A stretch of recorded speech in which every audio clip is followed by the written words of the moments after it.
Hello everyone, मैं मिथुन सिंह स्वागत करता हूं आप सभी का। आशा करता हूं आप सभी बहुत अच्छे होंगे। बिहार एस्टेट, जी हां, ये फिर से एक बार फॉर्म आ चुका है और इसकी आखिरी डेट जो रहने वाली है 2 जनवरी तक आप इसे अप्लाई कर सकते हो ऑनलाइन। ये बातें आपको बिल्कुल क्रिस्टल क्लियर पता होनी चाहिए। अब बहुत सारे डाउट आ रहे होंगे आपके कि चलो सब्सिडरी में आपके 2 सब्जेक्ट बन रहे हैं, आप दोनों सब्जेक्ट से क्या एस्टेट की परीक्षा दे सकते हो क्या? सारी बातें इस वीडियो में हम लोग देखेंगे कि सब्जेक्ट कॉम्बिनेशन कैसे चुने। जो जॉब लेने के बाद जो है बहुत सारे लोगों का बीपीएससी में जॉब होने के बाद जो है सब्जेक्ट कॉम्बिनेशन की वजह से उनकी नौकरी रह गई है। ये बातें ऑफिशियल है, आप जाकर देख सकते हो बीपीएससी की वेबसाइट पे। सब्जेक्ट कॉम्बिनेशन कुछ और था, एस्टेट इन्होंने कुछ और से पास किया, बीपीएससी किसी और से भर दिया और इस गफलत में उनकी नौकरी चली गई। तो ऐसा आपके साथ ना हो, इसलिए इस वीडियो को पूरा देखना है। मैं मानता हूं कि मैं पूरे वीडियो को बना दूं, उसके बावजूद भी आपके मन में कुछ शंका जो है जरूर रहने वाली है, डाउट आपके अंदर रहेगा ही रहेगा। तो ऐसे में आपके जो भी डाउट होंगे ना, नीचे कमेंट सेक्शन में कमेंट कर लीजिएगा। लेकिन आपसे हाथ जोड़ के रिक्वेस्ट है, पूरी वीडियो देख लेने के बाद ही आप जो आपके डाउट है वो कमेंट नीचे तभी करना जब आप पूरी वीडियो देख लें। तब हो सकता है कि आपके डाउट को इस वीडियो में सॉल्व पहले ही करा दिया गया हो। तो चलिए शुरू करते हैं इस वीडियो को। सबसे पहले हम लोग बात करेंगे कि सब्जेक्ट कॉम्बिनेशन कैसे चुने, इसकी बात हम लोग सबसे पहले करेंगे। सबसे ज्यादा डाउट सभी बच्चों का इसी में होता है। सिलेबस कैसा रहेगा इसके बारे में भी बात करेंगे, पासिंग मार्क्स क्या है इसके बारे में भी बात करेंगे। सारे आपके डाउट जो है मैं क्लियर करने की पूरी कोशिश करूंगा। चलिए सीधे मैं आपको लेकर चलता हूं जो ऑफिशियल पीडीएफ आई है वहां पे।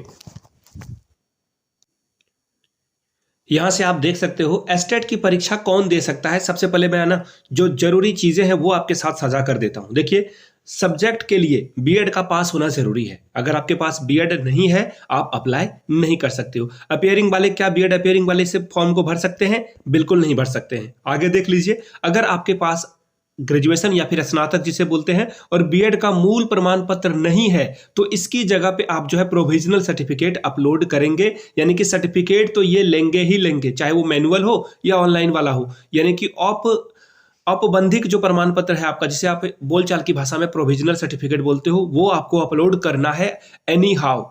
ठीक है, आगे देखते हैं।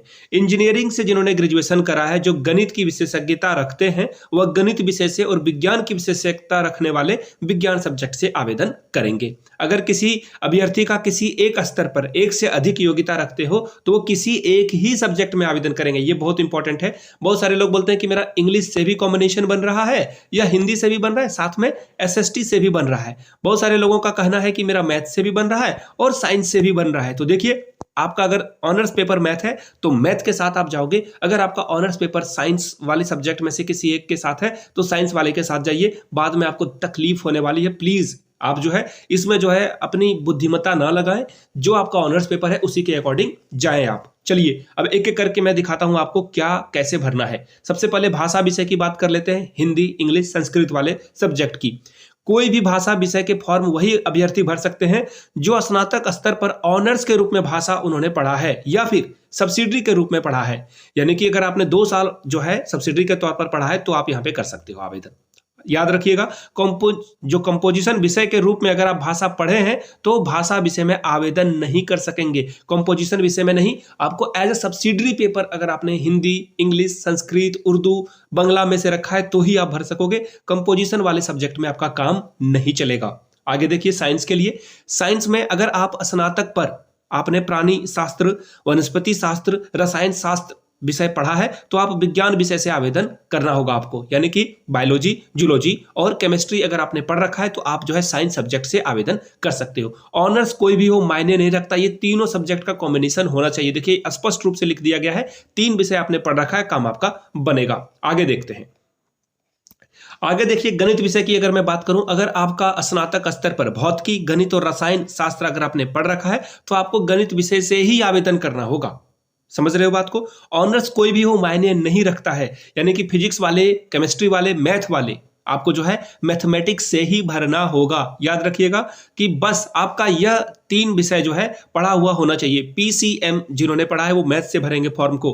अब जैसे सपोज कर लेते हैं किसी का केमिस्ट्री और बायो है तो वो साइंस वाले सब्जेक्ट में जाएगा। आगे देखते हैं, अब बात करते हैं एसएसटी वाले सब्जेक्ट की।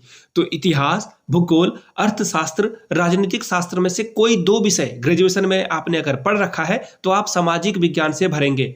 अब देखिए डाउट यहाँ पे ये आता है ना, किन्हीं का हिंदी और इंग्लिश के साथ साथ एसएसटी का भी कॉम्बिनेशन बन रहा है। तो ऐसे में अगर आपका ऑनर्स पेपर हिंदी या इंग्लिश है तो उसके साथ आप जाओगे, बेटर रहेगा। आप जो है सब्सिडरी वाले पेपर में जो है इसे छोड़ सकते हो। अगर आपका मन है कि एसएसटी में ही फॉर्म भरे और दोनों जगह पे योग्यता बन रही है, एसएसटी में भी बन रही है और भाषा में भी बन रही है, तो आप किसी एक से ही फॉर्म भरोगे, अदरवाइज आप समस्या में पड़ोगे। आगे देखिए,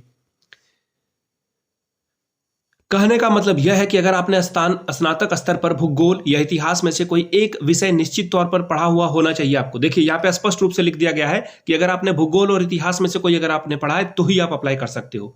एक बार पुनः कहेंगे, ऑनर्स कोई भी हो मायने नहीं रखता है, बस 2 विषय अवश्य पढ़ा होना चाहिए, एक विषय भूगोल और एक विषय इतिहास होना चाहिए। यहां तक सारी बातें, सब्जेक्ट वाला कॉम्बिनेशन मैंने आपके साथ जो है क्लियर कर दिया होगा।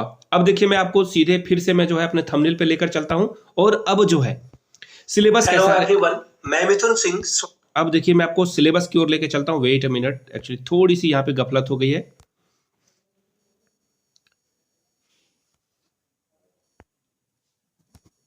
एक मिनट, मैं आपको वेट थंबनेल की ओर लेकर चलता हूं ताकि आपको जो है कोई भी डाउट आपका ना रहे। चलिए मिल गया ये थंबनेल। देखो अब थंबनेल में मैं आपको समझाने की कोशिश करूंगा। देखिए सब्जेक्ट कॉम्बिनेशन मैंने आपको क्रिस्टल क्लियर कर दिया। सिलेबस के बारे में देखिए मैं आपको एक प्लेलिस्ट दे दूंगा डिस्क्रिप्शन बॉक्स में, अभी वीडियो अपलोड नहीं हुई है, माफी चाहूंगा। अब देखिए एक एक करके, जैसे फिजिक्स का सिलेबस क्या रहने वाला है, देखिए पेपर 1 पेपर 2 दोनों होता है, तो फिजिक्स का पेपर 1 भी मैं अपलोड कर दूंगा, पेपर 2 भी अपलोड कर दूंगा। अब बात करते हैं इसी तरह से केमिस्ट्री, एसएसटी, हिंदी, इंग्लिश सभी सब्जेक्ट का जो है पेपर 1 और पेपर 2 दोनों अपलोड कर दूंगा, यानी कि 9, 10 का भी सिलेबस मैं अपलोड कर दूंगा और 11, 12 का भी जो है मैं पेपर अपलोड आप के लिए कर दूंगा। अब बात करते हैं पासिंग मार्क्स क्या रहेगी। तो देखिए 50% जनरल वाले जो है 50% में आपका काम चल जाएगा। आप किसी भी स्टेट से हो फर्क नहीं पड़ता है। महिलाओं के लिए छूट है, उसके बारे में एक अलग सी वीडियो में छोटी सी आपके लिए लेकर आ जाऊंगा, जहां पे आपको इसके बारे में बात कर देंगे। पासिंग मार्क्स के बारे में आपको डिटेल से सारी जानकारी मैं दे दूंगा। तो अब बात आती है कि अंतिम तिथि का इंतजार करें या फॉर्म भर लें। देखिए जो एस्टेट का वेबसाइट है, कभी पेमेंट में प्रॉब्लम आ जाती है, कभी रजिस्ट्रेशन में प्रॉब्लम आ जाती है, कभी फोटो अपलोड नहीं होता है। तो प्लीज एक दिन पूरा डेडिकेट होकर फॉर्म भर लीजिए, उसके बाद आप पढ़ाई में लग जाएं। याद रखें, मैं आपको फिर से सलाह दूंगा, 9, 10 के एनसीईआरटी के बुक्स की जो पहले मैथमेटिक्स वाले के लिए मैं खासकर बताना चाहता हूं, जो इंडेक्स वाला होता है ना वो देख लीजिए। आप सपोज कर लो कि आप जो है परिमेय संख्या पढ़ना चाहते हो, है ना, रैशनल इरेशनल नंबर पढ़ना चाहते हो, तो जो सब्जेक्ट जो क्वेश्चन आते हैं ना प्रॉब्लम वाले, न्यूमेरिकल प्रॉब्लम, उससे पहले जो डेटा दिया जाता है उसे जरूर पढ़ लें। हर विषय के लिए है, अच्छे से लाइन बाय लाइन पढ़ें। और हो सके एसएसटी वाले तो 1 लाइनर जो एनसीईआरटी का आता है अलग अलग बुक में, मैं उसकी जो लिंक है वो डिस्क्रिप्शन बॉक्स में देने की कोशिश करूंगा, वहां से आप बुक को परचेस कर सकते हैं। सिलेबस के लिए अलग से वीडियो आएगी, लिंक आपको डिस्क्रिप्शन बॉक्स में मिल जाएगा, टाइम टू टाइम चेक करते रहिएगा, मिल जाएगा आपको। बाय द वे, अभी भी आपका कोई डाउट हो, कोई समस्या हो, कोई समाधान आप चाह रहे हो तो नीचे कमेंट करके आप जो है मुझसे पूछ सकते हो।